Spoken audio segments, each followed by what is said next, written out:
আরে তুমি এইভাবে না জানাই আসলা যে? না জানি আসছি কারণ তোমাকে একটা সারপ্রাইজ দেবো। সারপ্রাইজ? আচ্ছা, কি এমন সারপ্রাইজ দিবে তুমি? তুমি তাহলে আমাকে সারপ্রাইজটাই আগে দাও। সারপ্রাইজ? এই নাও তোমার সারপ্রাইজ।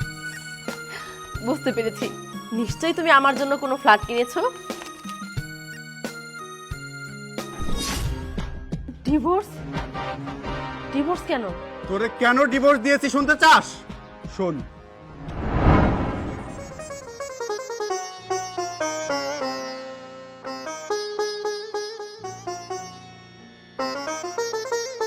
বৌমা, বৌমা, আমার কটা খাওন দিয়ে যাও, আসতেছি, দাঁড়ান। বড় খিদা লাগছে। এই নেন ভাত, খান।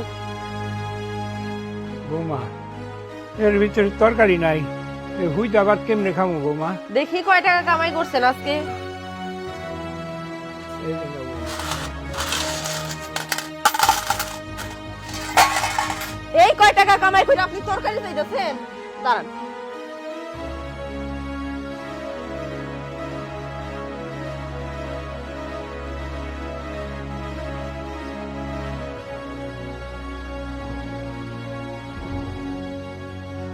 নেন, পেট ভইরা এবার খায় নেন, খান খান খান। বৌমা, এইটা কি করলা? তরকারি না দিয়ে তুমি আমার মরিচের গুঁড়া দিলে। এই মরিচের গুঁড়া দেয় কি খাওন যায়? জালে তো আমি মরে যাবো মা। একটু তরকারি থাকলে দিতাম মা। এই কেমনে ভাত খাবেন আপনি বুঝতেছেন না? হ্যাঁ, আর কি মামা শুরু করছেন? এই শুনেন, যেরকম টাকা ইনকাম করছেন আপনার ওই টাকার মধ্যে আমি একটা খাবার দিছি, আপনি খাইতে পারলে খান, না হইলে না খায়া থাকেন। মনে আছে গত সপ্তাহে 3 দিন না খাওয়া রাখছিলাম? যদি সেই দিনটা আর দেখতে না চান তাহলে চুপচাপ খায় নেন। মারে, ওখানে আর গ্রামে ঘুরে মানুষ টাকা পয়সা দেয় না মা। এই ঘুরা মুড়া ওই কটা পয়সাই পাইছি মা। গ্রামের মানুষ আপনারা ভিক্ষা দেয় না তো আমি কি করব? এর লেগে তো আপনার কপালে ভাতও জুটে না। যেটুকু জুটছে চুপচাপ খায় নেন। মা, আমার পোলাটা বিদেশ থাকে, বিদেশ থেকে কামাই করে এত সুন্দর একটা বিল্ডিং বাড়ি বানিয়ে দিছে তোমারে। তুমি একাই থাকো আর আমারে রাখছো এই ভাঙ্গা বাড়ি। অনেক টাকা পয়সা কামায়, সবই তো তুমি ভোগ করো। আমি তো তোমার কাছে কোনো টাকা পয়সা চাই না মা। ওটা খাওয়ানি তো চাইছি মা। তাও তাও তোমরা এইভাবে তরকারি না দিয়ে মরিচের গুঁড়া দিয়ে দিচ্ছ মা। গেছে রে বুইড়ার চোখ আমার ওই বিল্ডিং এর দিকে গেছে। এই বুইড়া, আপনার এক পা গিয়ে রইছে কবরে, আপনি আবার বিল্ডিং এর দিকে নজর দেন? বিল্ডিং এ থাকার যোগ্যতা আপনার আছে? আপনার যে এই ঘরটুকু দিছি এটা আপনার সৌভাগ্য। রাস্তায় না থাকতে চাইলে এইখানেই থাকেন। আর কি কইলেন? পোলায় বিদেশ থেকে টাকা পাঠায় আমি ভোগ করি। আমি ভোগ করবো না, তাই আপনি ভোগ করবেন? আপনার জীবন যৌবন সব শেষ। 2 দিন বাইতে আছেন, 2 দিন পর আপনি চলে যাবেন। তো আমি নিব নাকি আপনি নিবেন? আর ফারদার আপনি যদি এইগুলা কথা এলাকার কাউরে করার চেষ্টা করেন যে আপনার আমি এত জ্বালাই নির্যাতন করি, তাইলে কিন্তু বুঝছেন এর চেয়ে খারাপ হয়ে যাইমো আমি। চুপচাপ এই খাবার খাইবেন না এটাও নিয়ে যাইমো? না বৌমা, না, আমি কিছুই কম না বৌমা।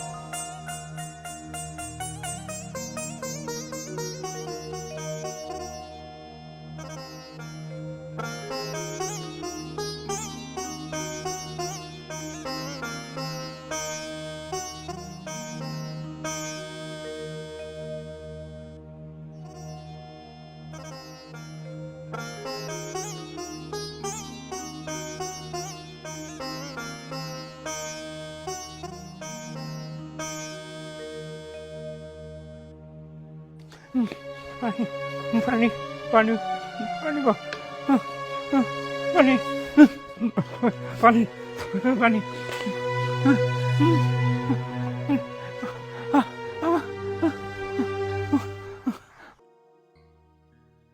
বাবা, আমার কটা ভিক্ষা দিবেন? কে আপনি? আপনার কণ্ঠটা চেনা চেনা মনে হইতেছে। আমারে চিনবেন না, আমি ভিনজার শিখাইছি। না না, আপনার কণ্ঠ আমার খুবই পরিচিত। দেখি, রহম চাচা, আপনি ভিক্ষা করতেছেন মানে? আপনার কি টাকা পয়সার অভাব আছে? আপনার ছেলে নাই বিদেশে থাকে আর আপনি ভিক্ষা করেন? বাবারে, তাছাড়া কি করুম? ভিক্ষা করুম না কি করুম? সবই আমার কপাল, আমার ভাগ্যে লেখা আছে। এই জন্যে ভিক্ষা করে খাই। নিশ্চয়ই এর মধ্যে কোনো সমস্যা আছে। টাকা, আপনি সত্যি করে কোন তো, আপনি কিসের জন্য ভিক্ষা করেন? বাবারে, পুরা তো বিদেশেই থাকে, টাকা পয়সা যা কামায় সব বোরাতে দেয়, আমারও তো 4 পয়সাও দেয় না। আর এই ভিক্ষা শিক্ষা না করলে বৌমা আমরা খাইবারও দেয় না। এই জন্যে আমি গ্রামে গ্রামে ঘুরে ঘুরে ভিক্ষা করি। তা বাবা এই কথা কি ওর কাছে করো না বাবা, তা নাহলে আমার অন্তত পোলাটার মান সম্মান নষ্ট হয়ে যাবো গা বাবা। তুমি এই কথা কি ওর কাছে করো না বাবা। না কাকা, আমি কাউরে বলুম না।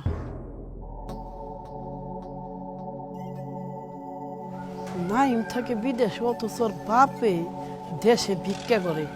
বিষয়টা নাইমটা জানান লাগে। দাঁড়া, ওর একটু ফোন দিই। হ্যালো নাইম।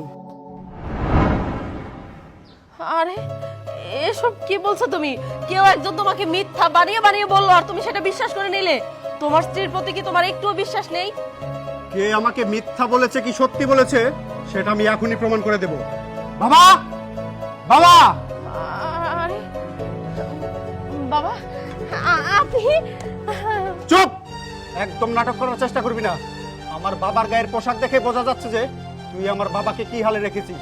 পরি, আমি তো তোরে বিশ্বাস করতাম। আমি জানতাম যে তুই আমার বাবার অনেক খেয়াল রাখিস, আমার বাবাকে অনেক ভালোবাসিস, কিন্তু তুই যে ভিতরে ভিতরে এত নোংরা সেটা আমি কখনোই বুঝতে পারিনি। আমার বাবাকে তুই দিনের পর দিন অবহেলা করেছিস, তার কোনো খেয়াল রাখিসনি। আমার বাবা কি এতটাই তুচ্ছ রে? আমার এত বড় বিল্ডিং থাকা সত্ত্বেও আমার বাবার থাকার কোনো জায়গা হয় না, আর তুই আমার বাবাকে রেখেছিস ওই কুড়ে ঘরে। আরে কি উল্টাপাল্টা কথা বলছো তুমি? আমি কেন তোমার বাবাকে কুড়ে ঘরে থাকতে বলবো? আমি তো প্রতিনিয়তই বাবাকে বলছি বাবা যেন আমার সাথে এই বিল্ডিং ঘরে থাকে। বাবার বয়স হয়ে গেছে, বাবা বলল সে নাকি বিল্ডিং ঘরে থাকতে পারে না, সে মাটির ঘরেই থাকতে চায়। চুপ! তুই আর একটা কথা বলবি না। আমি তোর মুখ থেকে আর কোনো কথা শুনতে চাই না। তুই এখন এই মুহূর্তে আমার বাড়ি থেকে বের হয়ে যাবি। চলে যা। নাইম, আমাকে কি ক্ষমা করা যায় না? কখনোই না। তুই আমার বাবার সাথে যেটা করেছিস ক্ষমা করার কোনো প্রশ্নই আসে না। চলে যা বলছি। ওই দাঁড়া, যাবার আগে ফোন দিয়ে যা। আরে আর যে গয়না, এটা তো আমার টাকায় কেনা, খুলে দিয়ে যা। খোল, তাড়াতাড়ি খোল।